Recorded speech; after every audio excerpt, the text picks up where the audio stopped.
Halo semuanya, kembali lagi bersama Pakmang.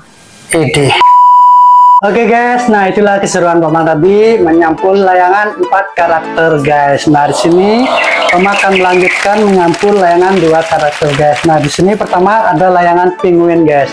Nah rangkanya bersama dari layangan sebelumnya dan ini dia bentukannya guys. Nah bahannya cukup sederhana, Pakmang menggunakan seperti biasa menggunakan bahan dari sapu lidi guys. Nah untuk nomor 2 Pakmang membuat layangan babi guys. Nah rangkanya juga seperti ini dan rangkanya juga bersama dari bahan sapu lidi guys. Nah nanti Pakmang akan menyampulnya dan kalian tonton terus videonya bagaimana keseruan Pakmang menyampul layangan. Yang baru bergabung di channel Pakmang, jangan lupa tinggalkan like, subscribe, dan share ke teman-teman kalian agar Pakmang jauh lebih semangat lagi membuat layangan dari bahan sapu lidi guys. Oke, tanpa basa-basi mari kita menyampulnya guys. Gokil.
Oke guys, nah itulah tadi keseruan Penggaris menyampul layangan Pingwin ya guys. Nah sekarang Penggaris akan melanjutkan layangan nomor 2, layangan babi guys. Nah bagaimana keseruan Penggaris menyampulnya? Tonton terus videonya dan jangan di skip, oke? Dukung Penggaris selalu agar Penggaris jauh lebih semangat lagi. Dan yang baru bergabung di channel Penggaris, jangan lupa tinggalkan like, subscribe, dan share ke teman-teman kalian agar Penggaris jauh lebih semangat lagi membuat layangan dari bahan sapu lidi guys. Nah dan inilah dia hasil layangan Pingwinnya guys. Gokil.